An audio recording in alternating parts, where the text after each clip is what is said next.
আমার ধন্যবাদ জানাতে হয় একজন সাংবাদিককে, বিদেশে থাকে ইলিয়াস হোসেন নাম। আমার সাথে তার কোনো পরিচয় ছিল না, নাইও, জানি না, শুনি না, কিন্তু জেলখানায় বসে তার একটা বক্তব্য শুনলাম, মনটা ভরে গেল যে আমার পক্ষে বলার মতো একজন লোক পাওয়া গেছে।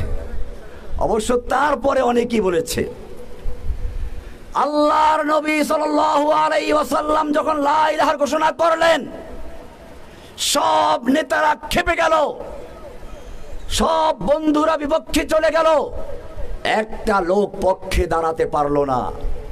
আল্লাহর নবী মনক্ষুণ্ণ হয়ে ঘরে চলে গেলেন। আল্লাহ তাআলা দেখতে পাচ্ছেন কিনা, সান্ত্বনা দিয়েছেন কিনা?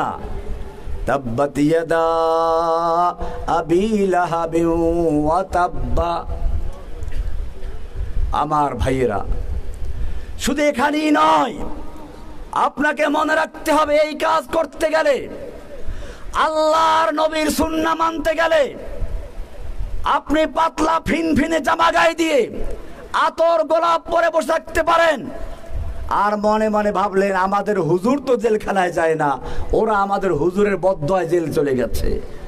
ওই যে আছে না, ইল্লা তারাকা বাদু আলিহাতিনা, নবীদের যখন কোনো বিপদ আসতো তখন ওই কুফাররা বলতো কি, আমাদের কোনো ইলাহ, কোনো দেবতা, আমাদের কোনো দেব দেবী তার উপরে বদদোয়া দিয়েছে, তাই সে বিপদে পড়েছে। ইল্লা তারাকা বাদু, জেনে রাখো তোমার আমার চেয়ে আল্লাহর নবীর চেহারা অনেক সুন্দর ছিল, তোমার আমার চেয়ে আল্লাহর নবীর ইবাদত বেশি ছিল, তোমার আমার চেয়ে আল্লাহর নবী আল্লাহর কাছে অনেক প্রিয় ছিল।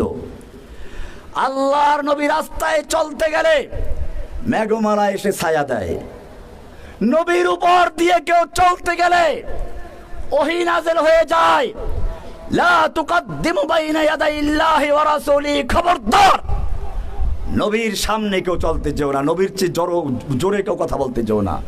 নবীর চেয়ে আওয়াজ উঁচু হয়ে গেলে বলা হয়, ইয়া আইয়ুহাল্লাযীনা আমানু লা তারফাউ আসওয়াতাকুম ফাওকা সাওতিন নাবিয়্যি ওয়া লা তাজহারু লাহ, খবরদার নবীর আওয়াজের চেয়ে জোরে কথা বলবি না, সব আমল বরবাদ হয়ে যাবে।